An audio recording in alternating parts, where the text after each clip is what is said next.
주님으로 사랑하고 축복합니다. 네, 주님으로 사랑하고 축복합니다. 네. 네, 오늘 본문은요, 이 제사장 늘 이렇게 예수님의 사역들을 뒤에서 쫓아가면서 여러 가지로 이렇게 예수님을 이렇게 공격을 하기도 하고 또 여러 가지 질문, 좀 난해한 질문을 던지기도 하고 그랬던 이런 제사장들과 서기관들 또 장로들이 이제 예수님을 책잡으려고 의도적으로 접근하는 본문이 오늘 본문인데요. 여기서 책을 잡다라고 이렇게 돼 있거든요. 우리 한번 20절 한번 읽어볼까요? 20절. 먼저 20절을 읽어보겠습니다. 누가복음 20장 20절입니다. 시작. 이에 그들이 엿보다가 예수를 총독의 다스림과 권세 아래에 넘기려 하여 정탐들을 보내어 그들로 스스로 의인체하며 예수의 말을 채잡게 하니. 네, 지금 예수의 말을 책을 잡으려고 한다라고 되어 있습니다. 여기서 책 잡다라는 것은 이제 원어적으로 뭐냐면 사냥꾼이 어떤 먹잇감을 사냥하기 위해서 덫을 놓는다라는 의미를 가지고 있는 원어예요. 그러니까 여러분, 덫을 놓기 위해서 지금 누구를 보내고 있습니까? 정탐들을 보내어라고 되어 있어요. 다른 복음서 마가복음 12장에는요, 이 정탐꾼들이 누군지를 이렇게 알려주고 있습니다. 바리새인과 그 다음에 헤롯 땅 중에 사람들을 이렇게 정탐으로 보내게 돼요. 그 당시에 여러분, 그 정탐들, 여기에 포함된 바리새인과 헤롯 왕의 사람들, 이 사람들은요, 원래 같이 뭉칠 수 없는 사람들입니다. 그러니까 바리새인들, 그 다음에 헤롯 땅의 사람들은 주로 이제 사두개인들이 이렇게 포함이 돼 있었습니다. 그래서 사두개인은 부활을 믿지 않잖아요. 그래서 항상 서로가 의견을 맞출 수가 없는 무리들이 바로 바리새인들과 헤롯 땅, 사두개인들의 무리들이죠. 그러니까 지금 여당과 야당이 합해지는 것보다 맨날 물어뜯고 싸우잖아요. 그죠? 이런 것처럼 서로 원수처럼 지내던 관계였어요. 근데 지금 한 통속이 되어서 예수님을 책잡으려 하고 있다라는 것을 지금 설명을 하고 있죠. 그죠? 실제로 이제 그 당시 예수님이 사역한 당시에 이스라엘은 크게 두 진영으로 나눴다고 합니다.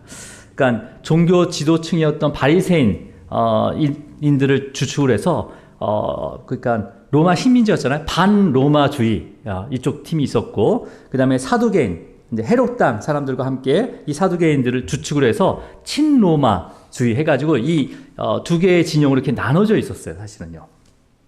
그래서 이제 그 당시에 헤롯 땅이 사두개인들이 많았으니까 정권은 누가 잡고 있는 거예요? 사두개인들이 주로 잡고 있었던 거죠. 그래서 사두개인들이 종교를 정치적으로 이용을 하고 있었습니다. 왜냐하면 여러분, 이제 물론 지금도 그렇지만 정치를 하려면 뭐가 필요합니까? 뭐니 해도? 그렇죠. 그래서 절기 때마다 방문하는 그 유대인들, 디아스포라, 이민자들, 이런 사람들이 와서 절기를 지키기 위해서 재물을 이렇게 드리고 또 재물을 멀리서 왔기 때문에 재물을 끌고 올 수 없기 때문에 재물을 또 구매를 하잖아요. 그러니까 이런 비용이 어마어마했던 거예요. 그래서 이 짧은 절기 기간 동안에 많은 사람을 유치하기 위해서 많은 사람들이 이렇게 절기를 드릴 수 있도록 헤롯 성전을 계속해서 증축하고 있었던 거죠. 그 당시에도 많은 사람들이 올 수 있도록. 근데 역사 자료에 보면 그 당시에 예루살렘의 평균 거주 인원이 2만 명 정도라고 합니다. 그러니까 이제 어른들만 포함해서 2만 명이고, 근데 이제 절기 때가 되면 이제 다 모든 사람들이 이렇게 성전으로 올라오잖아요. 그러면 적게는 20만 명, 그러니까 10배에서 60만 명까지, 그러니까 10배, 30배까지도 그 절기 때 모인다는 거예요. 그러니까 숙박 시설이 모자랄 수밖에 없죠. 이번에 우리가 경주에서 에이펙 했는데 숙박 시설이 너무나 모자랐다고 하잖아요. 그죠? 근데 그 유대인의 이스라엘의 최대 절기니까 많은 사람들이 왔다는 거예요. 자, 그러면 여러분 보세요. 만약에 60만 명이 1인당 양을 한 마리씩 구매한다고 생각해 보세요. 물론 다는 아니지만 양 한 마리를 제가 한번 지금 시세가 얼마인지 찾아보니까 10만 원에서 한 20만 원 정도라고 해요. 지금도 양 한 마리가. 그러면 한 20만 원으로 계산해서 새끼 양 한 마리를 해서 60만 명 대략 계산하면 얼마가 나오냐면 1,200억이 나옵니다. 그러니까 지금도 큰 금액이지만 그 당시에는 어마어마한 금액이라는 거죠. 그러니까 또 헌물만, 그러니까 하나님께 드리는 그 절기의 그런 금액만 그 정도 규모니까 또 다른 세금도 되게 많았거든요, 그 당시에. 그러니까 그 세금을 거둬들이는 게 어마어마한 거죠. 그러니까 헤롯 당은 자신의 권력을 유지하기 위해서 어떻게 했습니까? 제사장도 뭐 따로 사돈을 세우거나 사위를 세우거나 막 따로 세우기도 하고, 또 성전에서는 또 재물을 막 매매해가지고 매매하도록 허가를 해버렸어요. 허가를 해서 이방인의 뜰에서 그를 매매할 수 있도록 이게 부스를 마련해 준 거죠, 그죠? 근데 어느 날 어떤 일이 일어났습니까? 성전의 그 이방인 뜰에서 재물 매매하는 탁자와 의자를 둘러 엎어버린 어떤 미친놈이 하나 나왔다는 거예요. 그 미치신 분이 누굽니까? 바로 예수님이죠, 예수님. 매매하는 자의 탁자와 의자를 다 뒤집어 버린 거죠. 그러니까 이런 일들을 또 위에다 보고했을 거 아니에요. 그러니까 지금 예수님을 이제 궁지에 몰아넣어서 이제 로마 로마 황제의 권세 아래 두려고, 사실은 자기 발 아래 두려고 하는 거죠. 책을 잡으려고 예수님을 책을 잡으려고 하는 거예요. 그래서 덫을 준비한 거냐 뭐냐면 바로 세금 문제인 거예요. 세금 문제. 그러니까 로마 황제에게 세금을 내지 말라는 것은 로마 정권에 뭐 하는 거예요? 반역하는 거고, 그 다음에 또 세금을 내야 된다라는 것은 우상 숭배하는 거나 마찬가지잖아요. 그죠? 그러니까 율법에 위배가 되는 거죠. 그러니까 이렇게 하든 저렇게 하든 어쨌든 예수님을 가둘 수가 있는 거예요. 자, 그래서 이러한 계획을 가지고 이제 예수님을 잡아가두려고 이제 질문을 하게 되는 거죠. 자, 우리 22절로 한번 가볼까요? 22절, 시작. 우리가 가이사에게 세를 바치는 것이 옳으니까 옳지 않으니까. 네. 자, 지금 세를 바치는 게 옳은 겁니까? 옳지 않은 겁니까? 이건 어떤 대답을 하더라도 이제는 딱 그걸 책자를 잡아가둘 수 있는 이제 기회가 온 거죠. 자, 예수님께서 이 질문의 의도를 알았을까요? 몰랐을까요? 당연히 알았죠. 자, 우리 23절 한번 볼까요? 23절 시작. 예수께서 그 관계를 아시고 이르시되. 네, 여기서 관계를 아셨대요. 이 관계가 뭐냐면 이 질문의 교활함을 아셨다는 거예요. 굉장히 교활하다는 거죠. 예. 먼저 이제 이 말씀을 또 먼저 전하기 전에 그 당시에 이제 세금을 낼 때 화폐로 내야 되잖아요. 그죠? 화폐에 대해서 얘기했는데, 그 당시에 주로 사용했던 화폐가 주로 사용한 게 두 가지 종류의 화폐예요. 하나는 이제 뒤에 나온 데나리온, 또 하나는 세겔이라는 단어를 쓰는 화폐가 두 가지가 있습니다. 또 이제 뭐예요? 렙돈이라 아주 작은 화폐 단위도 있고, 그 다음에 그 당시에 성매매용으로 쓰는 화폐도 따로 있었다는 거예요. 네. 근데 하지만 이제 성경에서는 데나리온과 세겔이란 화폐를 사용하고 있었는데, 자, 어떤 게 지금 데나리온입니까?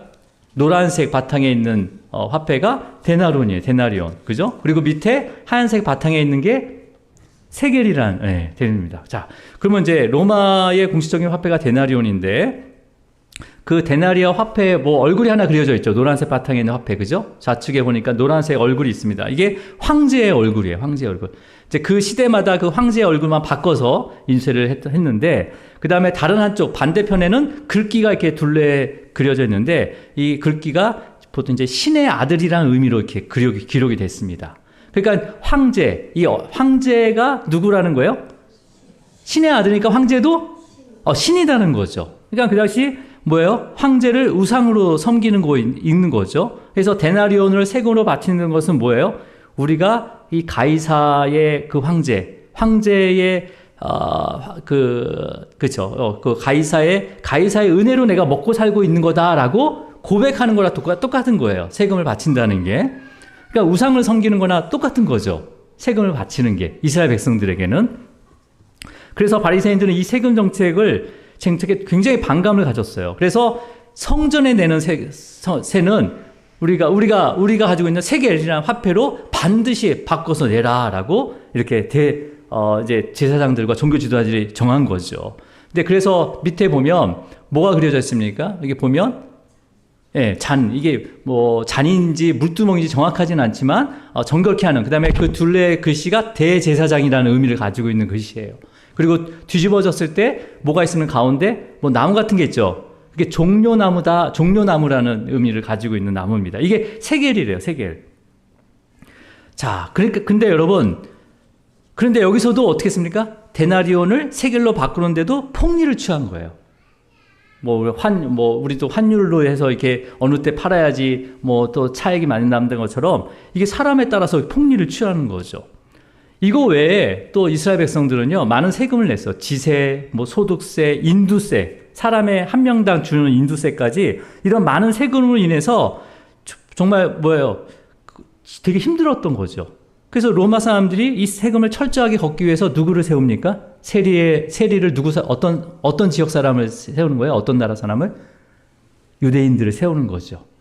철저하게 더 걷기 위해서. 그래서 그러면서 세리한테 제안한 게 뭐냐면, 야, 거둔 세금의 60%는 로마에 상납하고 40%는 니네가 가져.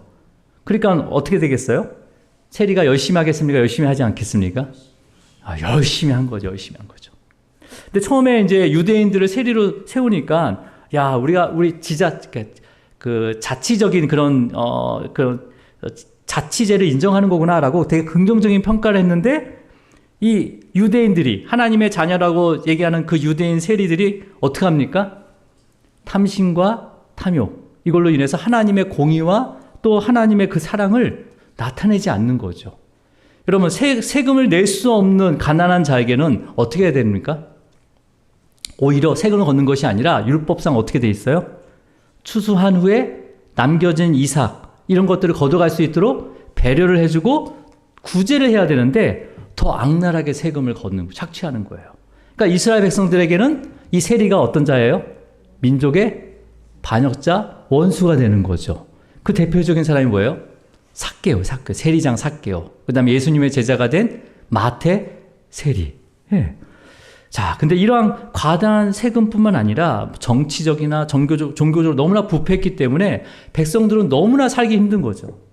너무 살기 힘든 거예요. 그래서 매일 어떻게 했습니까? 메시아를 갈망한 거예요. 메시아를 갈망한 거예요. 이 시기에 예수님께서 오신 거죠. 예. 그래서 많은 기적과 이적들을 보이고 이러한 정말 소외된 자들을 찾아가시고 그 다음에 그들을 먹이시고 고치시고 하면서 정말 그 구약의 말씀들을 새롭게 적용하니까 많은 무리들이 막 따르는 거죠. 예. 그러니까 제사장, 바리새인, 그 다음에 사두개인, 헤롯 왕, 그 눈에 어떻게 좋게 보입니까? 좋지 않게 보입니까? 여러분이 어떻게 하겠어요? 좋게 보여요? 좋지 않게 보이겠어요? 예. 그런데 하나 될 수 없는 자들이 하나가 되어서 이제 예수님을 제거할 방법을 찾는 거예요, 지금. 예. 그래서 세금 문제로 이제 예수님을 잡아 가두려는 거죠. 그래서 가이사에게 세를 바치는 게 옳은 겁니까? 라고 질문을 하는 거예요. 그때 예수님께서 데나리온을 하나 가져오라고 합니다. 자, 우리 한번 24절로 한번 가볼까요? 24절 뭐라고 말씀하시는지 시작. 데나리온 하나를 내게 보이라. 누구의 형상과 글이 여기 있느냐. 대답하되 가이사의 것이니라. 네, 동전을 하나 가져오라고 해요. 그 로마 동전을 가져오라서, 야, 그 동전에 누가 그려져 있냐? 누구의 형상이 있냐? 어떤 글이 있냐라고 얘기하는 거죠. 이거는 그 당시에 유대인들이나 로마인이 다 알고 있는 거죠. 코올리는 걷기 시작한 아이들도 아는 거죠. 예. 자, 근데 지금 데나리온을 보시면서 돈에 새긴 형상이 누구냐라고 물어보잖아요. 그죠? 그래서 그들이 뭐라고 얘기합니까? 그들이 그 형상은 가이사의 것입니다. 라는 거예요. 가이사의 것이요. 자, 이때 예수님께서 뭐라고 말씀하시죠? 자, 오늘 본문절 25절입니다. 시작. 이르시되 그런즉 가이사의 것은 가이사에게, 하나님의 것은 하나님께 바치라 하시니. 네, 이 말을 들은 사람들이 26절에 보면, 야, 능히 책 잡지 못하고 그의 대답을 놀랍게 여겨서 침묵하더라 라고 이렇게 기록이 되어 있습니다. 자, 그러면 여러분도 오늘 이 예수님이 하신 말씀에 놀랍게 여기고 있습니까? 아니 물어보는 거야 지금. 제가 이렇게 설명해 드렸잖아요. 이렇게 예수님을 책잡기 위해서 사두개인과 바리새인들이 와가지고 정탐을 해가지고 당신은 정말 옳은 사람이고 의로운 사람이니까 가이사에게 세금을 내는 게 맞아요, 안 맞아요, 옳은 겁니까, 또 좋은 겁니까, 내야 되는 거 맞는 겁니까? 그러니까 예수님이 데나리온 딱 가져와가지고 야 거기 형상에 뭐라고 돼 있냐? 가이사의 것입니다. 그래? 그러면 하나님의 것은 아니 가이사의 것은 가이사에게, 하나님 것은 하나님에게 바치라라고 딱 말씀하셨잖아요. 여러분 왜 안 놀라세요? 얼마나 놀랐으면 아무도 할 말을 잃었다는 거예요. 책 잡을 게 없이 침묵하고 있다는 거예요. 왜 놀랐을까요? 왜 놀랐어요? 우리는 안 놀랐잖아요. 지금. 네? 그렇습니까? 자 보세요. 이 대화를 누구랑 하고 있죠? 정탐들. 그러니까 즉 바리새인과 헤롯 땅의 사람들, 사두개인들. 그러니까 이들은 어떤 자들이에요? 구약의 그 율법들과 말씀들을 너무나 잘 알고 있는 사람이잖아요. 뿐만 아니라 가르치기까지 하는 거예요. 그러니까 쿵 누르면 어디 말씀 나오고, 쿵 누르면 어디 말씀 나오고, 이 정도로 율법을 너무나 잘 알고 있는 사람이에요. 창세기부터 모세의 오경부터 해가지고 그 다음에 예언서까지 다 알고 있는 사람들이에요. 그 중에는 또 장로들도 있었고, 그 다음에 또 예수님과 함께 있는 12 제자들도 있었잖아요. 그죠? 자, 근데 여러분, 우리도 어떤 특정 단어가 나오면, 그거 하면서 탁 나오는 게 있죠. 우리요. 반사적으로 우리나라. 그죠? 이제 연배가 조금 있으니까. 네, 소양강? 네, 감사합니다. 우리는 그냥 그런 게 있잖아요. 부산? 네, 감사합니다. 이런 것처럼 유대인들에게도 어떤 단어가 탁 나오면 줄줄 깨고 있는 구절들이 있었단 말이에요. 그렇다면 예수님께서 뭐라고 하셨습니까? 24절에 어떤 단어를 썼죠? 거기 동전에 뭐가 있냐고 물어봤죠. 누구의 형상이냐라고 해요. 째렘이라는 단어를 씁니다. 째렘. 자, 그러면 순간적으로 이 형상이라는 단어를 들었을 때 바리새인과 사두개인들, 그 다음에 옆에 있던 서기관들과 제자들, 이런 어떤 구절을 딱 연상했을까요? 예? 어떤 현상? 형상이라는 단어가 성경에서 어디에 제일 먼저 나오죠? 그죠? 창세기 1장에 한번 볼까요? 1장 우리 26절과 27절 한번 읽어볼게요. 시작. 우리의 형상을 따라 우리의 모양대로 우리가 사람을 만들고 그들로 바다의 물고기와 하늘의 새와 가축과 온 땅과 땅에 기는 모든 것을 다스리게 하자 하시고, 하나님이 자기 형상 곧 하나님의 형상대로 사람을 창조하시되 남자와 여자를 창조하시고. 자, 하나님께서는 대부분의 피조물을 창조하실 때 말씀으로 그냥 있으라 하니까 창조가 됐어요. 그죠? 네. 하지만 인간을 만드실 때는 무엇에 따라 만드셨다고 했습니까? 형상을 따라 만드셨대요. 누구의 형상? 우리의 형상. 삼위의 하나님의 형상에 따라서 만드셨대요. 네. 그러니까 27절에도 자기 형상, 곧 하나님의 형상대로 사람을 창조하였다라고 되어 있죠. 그죠? 자, 그러면 그리고 모든 피조물을 다스리라고 했어요. 그러니까 하나님의 형상이 완전한 자는 모든 피조물을 어떻게 할 수 있다?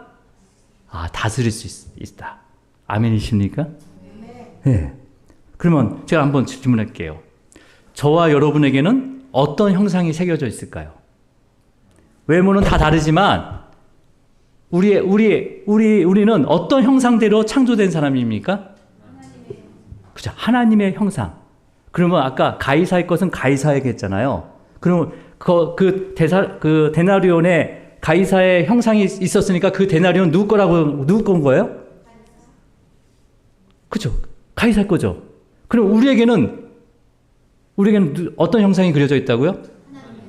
그럼 우리 건 누구 거예요? 하나님의 자녀, 하나님 거죠.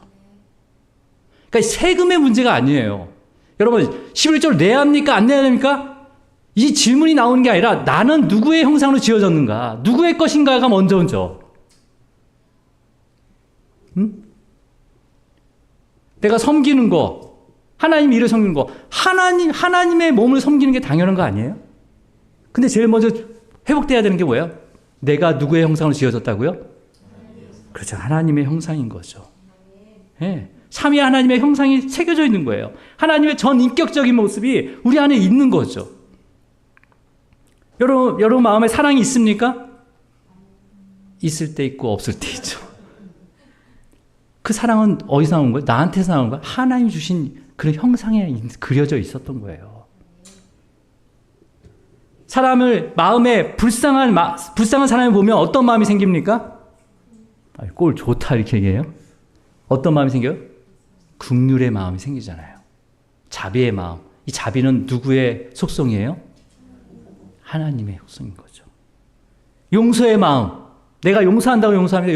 용서의 마음도 누가 주시는 거예요? 하나님이 주시는 거예요. 하나님. 감사하는 마음은요? 그것도 하나님 주시는 거죠. 그러니까 우리 안에는 하나님의 형상이 새겨져 있단 말이에요. 그 형 만들어져 있어요. 그러니까 이 모든 것이 하나님의 형상으로부터 새겨진 마음들인 거죠. 근데 죄로 인해서 이 하나님의 형상이 어떻게 됐습니까? 완전히 뭐예요? 그냥 어그러진 거죠. 덮어진 거죠. 뭘로요? 욕심과 탐욕과 시기와 또 이기심과 분냄과 혈기와 그 다음에 교만함 등으로 그냥 다 그 형상이 어떻게 해요? 드러나지 못하는 거예요. 성경은 하나님이 떠났다라는 표현도 씁니다. 여러분 오늘 본문절을 다시 한번 읽어볼게요. 자, 한번 읽겠습니다. 시작.